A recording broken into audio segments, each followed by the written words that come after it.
So hello everyone and welcome to this video. आज की video में हम चेकआउट करने वाले हैं the latest syllabus of political science for CUET UG 2025। साथ साथ हम चेकआउट करेंगे वो बेस्ट बुक्स एंड वो बेस्ट स्मार्ट स्ट्रेटेजी जिसकी हेल्प से आप अपना जो पूरा सिलेबस है वो कम से कम टाइम में कवर भी कर पाओगे और किस तरीके से आपको जो प्रीवियस ईयर क्वेश्चन है उनकी भी अपनी प्रैक्टिस करनी है ताकि आप अपनी जो टॉप सेंट्रल यूनिवर्सिटीज़ है वहाँ पर अपना एडमिशन ले पाओ। अगर आप बीए पॉलिटिकल साइंस ऑनर्स करना चाहते हो तो आप मतलब कि सिलेबस और ये जो प्रिपरेशन है किस तरीके से करनी है वो सब कुछ मैं आपको इस वीडियो में बताने वाला हूं। देखो, कोई भी एग्जाम की प्रिपरेशन स्टार्ट करने से पहले या फिर स्पेशली किसी सब्जेक्ट की प्रिपरेशन स्टार्ट करने से पहले आपको जो उसका सिलेबस है और जो उसका पैटर्न है वो अच्छे से पता होना चाहिए। अगर आपको ये दो चीजें पता है तो मतलब आपकी 5 to 10% जो प्रिपरेशन है वो ऑटोमेटिकली हो जाती है। वैसे तो जो पॉलिटिकल साइंस का जो सिलेबस होता है वो जो सेम क्लास 12 एनसीईआरटी का सिलेबस है, आपने क्लास 12 बोर्ड्स में जो एग्जाम दिया है या फिर देने वाले हो वही आपका रहता है। बट कुछ बच्चे ऐसे भी होते हैं जो साइंस या कॉमर्स के होते हैं और वो पॉलिटिकल साइंस से अपनी जो डिग्री है, अपनी जो अंडर ग्रेजुएशन जो यूजी जो कोर्स है वो परस्यू करना चाहते हो तो उनके लिए भी, और जिन बच्चों ने पहले पढ़ लिया सबके लिए जो सिलेबस है किस तरीके से रहने वाला है और जो पूरा पैटर्न है एग्जाम का वो किस तरीके से रहने वाला है वो मैं आपको बताने वाला हूँ। चलो देखो, यहाँ पर पैटर्न कुछ इस तरीके से रहता है। आपका जो पूरा पॉलिटिकल साइंस का जो पूरा सिलेबस है वहाँ से आपके क्या आते हैं 50 क्वेश्चन आपके आते हैं एग्जामिनेशन में, और उनमें से कोई से भी आपको 40 क्वेश्चन, आपकी मर्जी होती है, कोई से भी 40 क्वेश्चन आपको क्या करने होते हैं, अटेम्प्ट करने होते हैं, जिनके आपको मार्क्स मिलते हैं, जो सही मार्क्स है वो मिलते हैं। अब यहां पर हम बात करते हैं कि जो आपका सिलेबस है वो किस तरीके से रहता है पॉलिटिकल साइंस का। देखो, सबसे पहले आपका जाता है politicals in India since independence, मतलब इंडिपेंडेंस से लेकर अभी तक, मतलब कि पूरा जो इंडिपेंडेंस जो ईरा रहा है उसमें जो आपकी पूरी पॉलिटिक्स रही है वो किस तरीके से प्ले आउट की है। जैसे era of one party dominance, सबसे पहले वन पार्टी, जैसे कांग्रेस स्टार्टिंग में कांग्रेस पार्टी बनी तो उसी का मतलब कि जो सबसे ज्यादा मेंबर्स थे और जो मतलब कि सारी जो काम था वो सब एक ही पार्टी संभालती थी, तो स्टार्टिंग में ये था। फिर आपका national building and it's problem, जब नेशन बिल्ड हो रहा है इंडिपेंडेंस के बाद, कॉन्स्टिट्यूशन बन रहा है, नए नए इंस्टीट्यूशन बन रहे हैं और आपकी जो नए नए आपके जो बेसिकली रूल्स एंड रेगुलेशन है वो आपका सब कुछ बन रहा है और जो आपकी सोसाइटी है वो भी डेवलप हो रही है, तो उसमें क्या प्रॉब्लम आई और क्या चीज़ें रहने वाली है, ये आपका सब कुछ इसमें आने वाला है। फिर आपका पॉलिटिकल्स ऑफ प्लान डेवलपमेंट, मतलब कि जो प्लान डेवलपमेंट किए गए, जैसे आपके जो 5 सबसे बेस्ट एग्जाम्पल आ जाता है 5 ईयर प्लान्स किया हुआ, स्टेट सेक्टर, जो आपके सेक्टर्स हो गए, जो आपकी जो कॉन्करेंट टॉपिक्स हो गए स्टेट सेक्टर, और जो आपका जो सेंट्रल गवर्नमेंट के अंदर जो कुछ टॉपिक्स को डिवाइड किया गया और अलग अलग बेसिकली जो सेक्टर्स बनाए गए, विभाग बनाए गए कि इस पर कौन काम करेगा, उस पर कौन काम करेगा। टैक्स सिस्टम को रिवाइज किया गया, लैंड जो पूरा रिफॉर्म, लैंड सिस्टम जो है उसको रिफॉर्म किया गया, तो इस तरीके से आपको इस प्लान डेवलपमेंट में बताया जाएगा। इसमें आप पढ़ोगे इंडिया एक्सटर्नल रिलेशन, मतलब इंडिया की जो एक्सटर्नल रिलेशन किस तरीके से रही, क्योंकि स्टार्टिंग में तो मतलब कि हम मतलब कि ज़्यादा चीज़ें एक्सपोर्ट इंपोर्ट ही करा रहे हैं, फिर हमने मतलब कि यूज़ करना स्टार्ट किया इंपोर्ट और एक्सपोर्ट, ये सब चीज़ें समझी। और जैसे नेहरूज फॉरेन पॉलिसीज में आएगा सिनो इंडियन वॉर इन 1960, जो इंडिया और पाकिस्तान का जो वॉर था 1965 में और 1971 में, वैसे तो दोनों बार हम ही जीते हैं, और मतलब इसमें आपको बताएगा कि इसमें वॉर तो हुआ है बट हम जीते गए, बट यहाँ पर हमारा नुकसान भी काफ़ी हुआ है, क्योंकि अगर वॉर किसी भी दो कंट्री के बीच में हो, चाहे कोई भी जीते, बट लॉस दोनों कंट्री का ही होता है, क्योंकि वहाँ पर जो आर्मी है मतलब कि जो एक फिजिकल है उसके भाई लॉस होता है, साथ साथ इकोनॉमिक भी बहुत लॉस होता है और कंट्री के मतलब काफ़ी रिसोर्सेज उसमें वेस्ट जाते हैं। जो इंडिया का न्यूक्लियर प्रोग्राम था वो किस तरीके से उन्होंने डेवलप किया, challenges and restoration of Congress system, मतलब जैसे कांग्रेस सिस्टम इंडिपेंडेंस के टाइम काफ़ी वो थी, बट जो मुस्लिम लीग आई और साथ साथ जब पाकिस्तान अलग हुआ तो कांग्रेस का भी बहुत ज़्यादा मतलब कि डिवाइड हो गया कि हिंदू पार्टी मुस्लिम पार्टी ऐसा रहा, तो उसमें भी आगे चल के इसमें चीज़ें आएंगी। Crisis of the constitutional order, मतलब कमेटी जो ब्यूरोक्रेसी है, जुडिशरी है, नवीरम मूवमेंट इन गुजरात और बिहार मूवमेंट, मतलब अलग अलग जो विद्रोह होते रहे और सारी चीज़ें चलती रही, वो सब कुछ इसमें आने वाला है। फिर रीजनल एस्पिरेशन एंड कॉन्फ्लिक्ट्स, मतलब कि जैसे कुछ स्टेट्स आपके, जैसे मैक्सिमम जो स्टेट्स हैं वो लैंग्वेज के बेसिस पर डिवाइड करे गए थे, और कुछ स्टेट्स में जैसे कास्ट सिस्टम और ये सारी चीज़ें रिलीजन बेसिस पर अभी लोगों के बीच में मतलब कि आपस में बीच में लड़ाइयाँ थी, तो ये सारी चीज़ में कॉन्फ्लिक्ट्स रहने वाला है। Rise of the new social movements, मतलब नए सोशल मूवमेंट्स, जैसे फार्मर्स मूवमेंट्स, आपका जैसे ग्रीन रेवोल्यूशन हो गया, वुमेन के जो मूवमेंट्स हो गए, environment development affected people movements, ये सारी चीज़ें आपकी लाई गई इसमें, जो यूनिट है इसमें आपको बताया जाएगा। डेमोक्रेटिक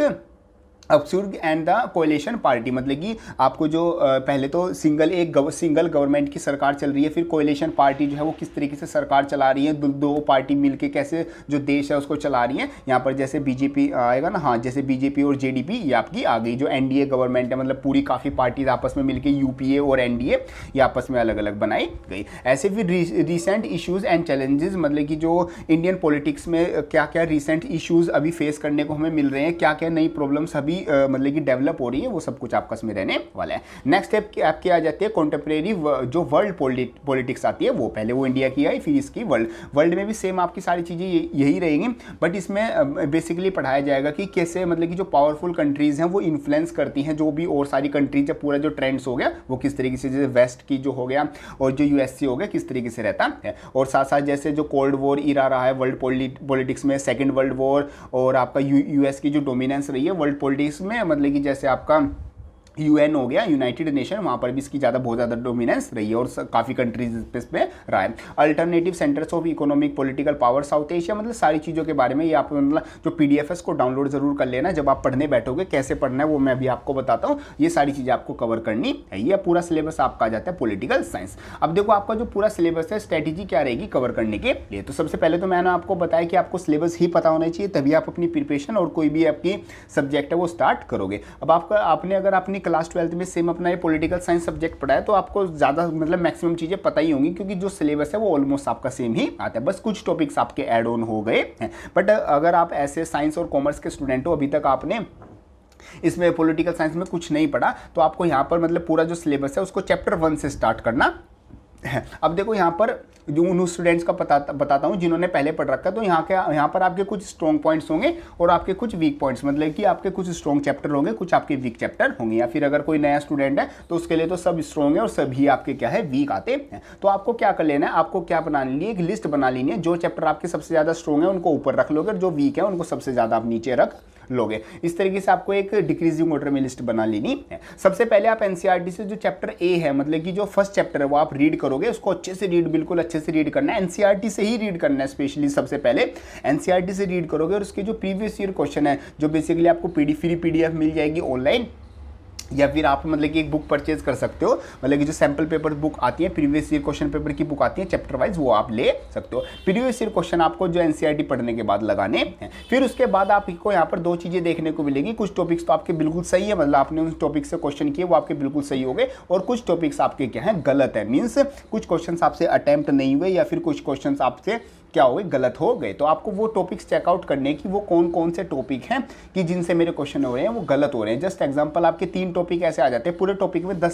पूरे चैप्टर में 10 टॉपिक है और उन 10 टॉपिक में से 3 टॉपिक ऐसे हैं जहां से आपके जो क्वेश्चन है वो गलत हो रहे हैं। तो आपको क्या कर लेना है, अगर आपने इस चैप्टर में मतलब कि 50 क्वेश्चन लगाए और 30 क्वेश्चन आपके सही हो गए, मीन्स आपकी क्या होगी 60% जो क्वेश्चन है वो सही हो गए, तो आपको नेक्स्ट चैप्टर पे क्या कर जाना है, जंप कर जाना है। और जो आपके गलत वाले मीन्स इनकरेक्ट टॉपिक है, उनको इनकरेक्ट टॉपिक को दोबारा से आपको पढ़ना है, वो दोबारा से आप एनसीईआरटी से पढ़ोगे, नेक्स्ट चैप्टर शुरू कर दोगे पढ़ना, और जो पुराने चैप्टर के जो गलत वाले टॉपिक है जिनमें आपके क्वेश्चन गलत हुए हैं उनको आप साथ साथ रीड करते जाओगे। ये जैसे जस्ट एग्जांपल आपके 3 टॉपिक क्या रहे, गलत रहे, इनको आप रेगुलर पढ़ता जाना है। और जब तक ये 3 टॉपिक आपके कम से कम 90%, 95 या 90% एक्यूरेसी ना आ जाए, इसमें से 10 में से 7 से 8 क्वेश्चन आपके सही ना हो जाए, जो वीक टॉपिक्स थे, जो गलत टॉपिक थे, तब तक आपको ये टॉपिक रेगुलरली पढ़ते रहने हैं। या फिर ऐसा भी हो सकता है कि पहले आपके 2 टॉपिक थे उनमें सही होने लगे, बट ये 1 टॉपिक बचा है तो उसको 1 टॉपिक तक तब तक आपको रेगुलरली पढ़ना है, तब तक ये क्या हो जाए, बिल्कुल सही ना हो जाए। ऐसे ही कर करके आपका जो पूरा सिलेबस है वो क्या हो जाएगा, कम से कम टाइम में कवर भी हो जाएगा। और साथ साथ आपकी जो प्रीवियस ईयर जो क्वेश्चन है, प्रीवियस ईयर जो क्वेश्चन है वो भी आपके कवर हो जाएंगे, और आपको पता चल जाएगा कि किस लेवल के आपसे क्वेश्चन पूछे जाते हैं और किस टाइप के आपके क्वेश्चन क्या कर पा रहे हो, आप सोल्व कर पा रहे हो, कि कितना आपको ज़्यादा पढ़ना है। बाकी यहाँ पर सबसे पहले आपको एनसीईआरटी से पढ़ना है, और वो टॉपिक अगर आपका फिर से गलत होता है तो आप उसको एनसीईआरटी से पढ़ने के बाद साथ साथ आपकी जो साइड बुक्स है या फिर मतलब कि बेसिकली जो आपकी यूट्यूब वीडियोज़ हैं उस टॉपिक की वो आप ज़रूर चेकआउट जरूर कर लेना। पहले आपको एनसीईआरटी से खुद पढ़ना है, फिर आप अपनी वीडियोज़ भी चेकआउट कर सकते हो। तो बिल्कुल इस तरीके से आपका जो पूरा सिलेबस है वो टाइमली कवर भी हो जाएगा, और साथ साथ आप क्या कर सकते हो,